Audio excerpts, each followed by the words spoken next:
What if I told you that avoiding your pain is actually keeping you stuck? Today, we're talking about the difference between scabs and scars and how understanding this changes everything about how you heal. So, let's get into it. This is the Balance Journey, where we're all about turning challenges into growth opportunities and bringing mindfulness to everyday life. You know that scab you've been picking at, the one that should have healed weeks ago, but every time you touch it, it bleeds fresh again? Well, that's exactly what's happening with our emotional wounds. We form an emotional scab and we think we've healed, but really, all it is just a surface level healing.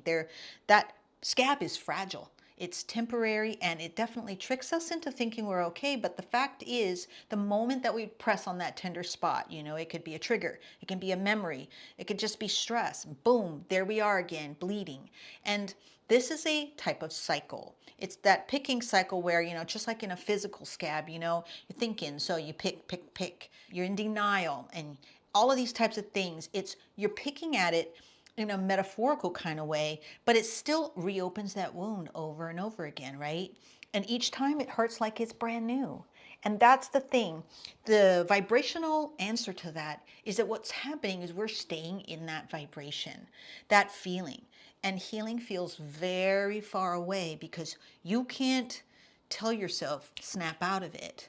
That's something that's deeper besides just what you're thinking and how you're feeling. It's a vibrational thing that you have not really truly healed yet. And this scab phase was never meant to be permanent. It's supposed to become a scar so that we can prove to ourselves that we've healed completely. But that can't happen if we keep picking at it. So, how do we break this picking cycle? How do we move from that fragile scab to a healed scar? True healing can only come when we are actually no longer avoiding and we're actually compassionately being with ourselves in whatever pain we're feeling, mentally, emotionally, or spiritually. And also vibrational healing, the part that we obviously can't do ourselves, but that spirit can help us with, that comes from inviting spirit into our process so that instead of running from our pain and judging ourselves all the time for having this pain, we're just going to have to get curious. Think of it like being a loving detective of your own heart, where you're just telling yourself, I'm not going to condemn, I'm just going to listen, to understand.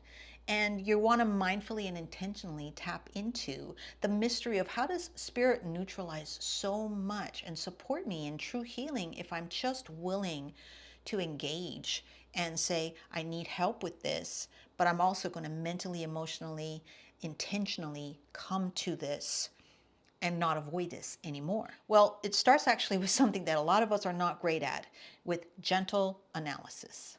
So let me show you exactly how this works. Let's take something small like, okay, you had a disappointing conversation with someone that you care about and it made your chest feel tight. You were playing it over and over, and here's what that gentle analysis could then look like, okay? You start with step one, acknowledge. You want to first acknowledge this without minimizing. You just need to say, I noticed that this is bothering me, right? Don't say that it's not a big deal. Don't say that, oh, I'm just being too sensitive. Don't let anybody else tell you that either.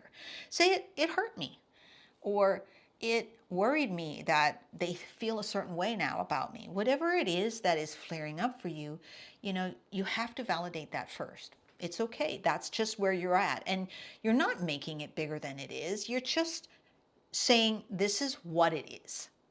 And therefore, you're not shrinking away from it either. You're kind of just saying, I'm not going to blow it up, but I'm also not going to minimize it. Okay. And in that sense, you are disciplining yourself. I need to find the balance between my thinking and assessment, how I'm viewing the whole thing, and my judgments of others and my judgments of myself. I'm just no longer going to make it so big and also not make it so small. I'm just going to say this is what it is. So you want to start with that, just acknowledgement. And then two, you're talking about feeling. You're looking at it and saying, I need to be able to feel this without drowning in it.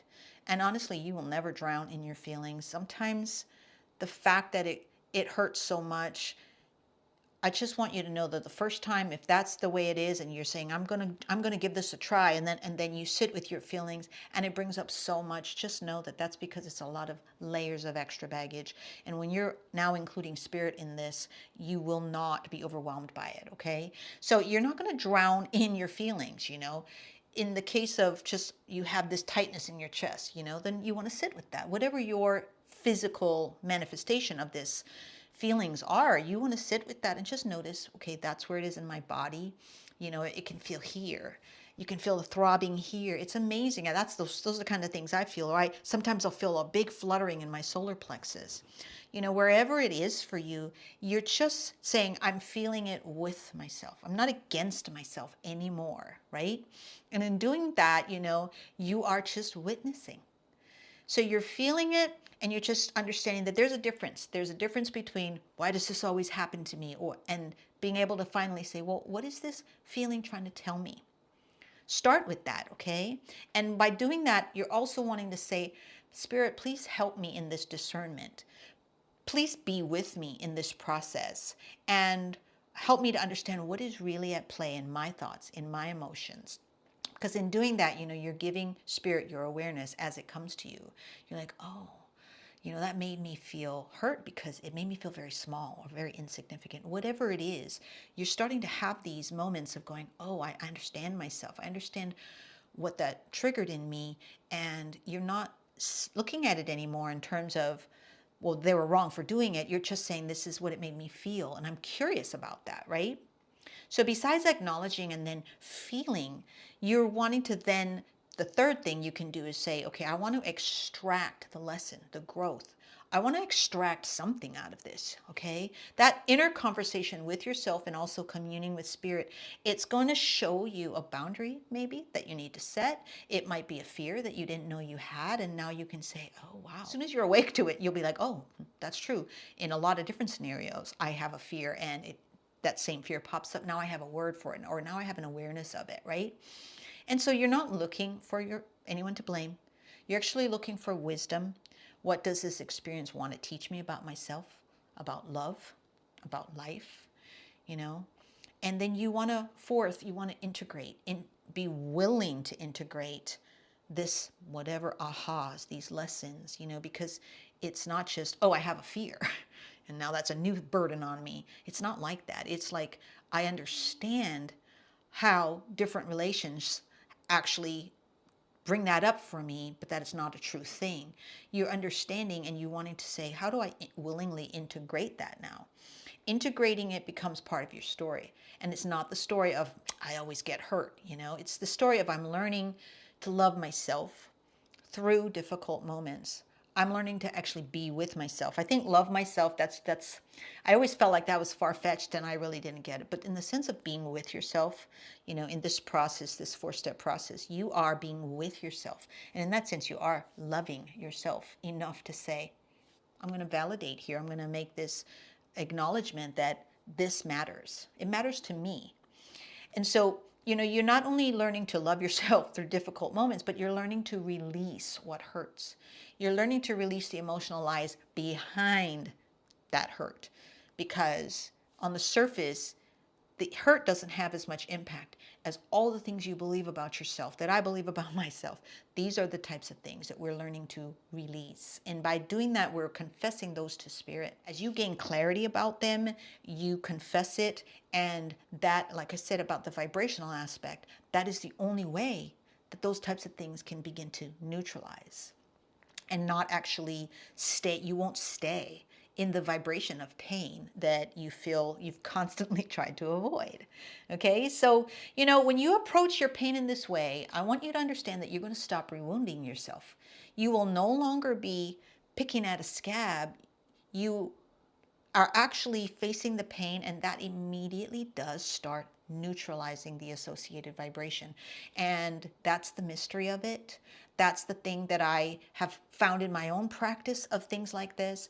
And that's the thing that I think at the balance journey, I'm always trying to encourage, because this is the part that we don't hear enough about. The idea that when we are bringing Spirit into that mix, we don't have to know how it happens. We just have to know that it does happen. And that has always been my experience, So what was a scab is going to start becoming a scar, because it can't damage you any more than it already has. All the things that made it painful, that made you want to avoid it, when you walk yourself through this process, you will actually realize it can't hurt me anymore. And it's actually been pushing you to draw upon your strength, mental, emotional, and spiritual. And that's good, right? But here's where a lot of people kind of get it wrong. We start to think, okay, great. So I'm going to work on this one time and I'm going to heal that and then I won't have to hurt again. And it's true, really true that you will hurt less and less. I promise you, as you work yourself through your scab and find the lessons, you are going to hurt less and less as you face a new scab. But the thing is that in life challenges, we're always going to have a new scab. And so in reframing, what are we really making our goal? Our goal is actually that we realize pain is not the enemy. Stagnation is. So what we're really wanting to do is find our flow. So if you are working through these types of steps, the 4 steps that I just mentioned, you are actively trying to seek for flow. You're no longer saying, I'm going to sit and think about all the details. You're going to say, I'm going to look for the lessons and I'm going to then be able to release all the things that were painful about it and actually move through it, right? So in that sense, healing wounds becomes our source of wisdom, of strength. And every scar does tell a story of how we have learned something and how we have grown, how we have expanded our perspective or deepened our ability to show love and to make that an action and to just live up to all of the values and principles that we uphold. So, in this process of feeling wounded and broken by our experiences, we're all going to want to come to that point of some gentle mind, heart, and spirit analysis of what we've been through and find a way to return to a sense of flow for ourselves, and that will include willingly releasing emotional baggage, asking for spirit's help in clearing vibrational baggage. And in that, I just want you to remember, you and I are all mosaics of life experiences. Each of us is building that mosaic for ourselves where we can say, there are broken parts, there are parts that cut me, there are parts that healed me, there are beautiful things, and there are things that are terrible. And we pick the parts that we can say, I can add this to the mosaic of my life story, and I can show how each of these parts created the fullness of my mosaic, you know? And in that sense, we need to remember that our scars do tell a story. So if you're in that scab phase, you want to be moving yourself towards having it as a scar because it lets you know, okay, I survived, I've grown, and I've earned some wisdom with it, right? And that's proof that, you did face something and you're building that narrative that helps you tell your story, bringing each aspect in and saying there was something in it for me and I grabbed it and I made it a part of my success story. So here's what I want you to do, okay? Start today with just one small thing that's been nagging at you. And you know what it is? Whatever it is for you, it might be that conversation, it might be that disappointment, the fear that you keep pushing down, whatever it is, I want you to give it that gentle analysis that we talked about in this video.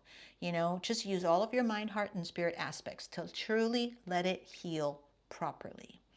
And watch how it transforms from a source of pain into a source of strength. It is something that you will need to return to. It is something that you will need to engage in mindfully and intentionally. But all you need to do is be present with yourself, validate that it matters to you, so therefore you're going to sit with it, and your healing journey will start to really unfold for you. And just know that your healing journey matters. It matters, and I will be right here cheering you on. So choose that one thing that you're ready to actually look at gently today and step into it.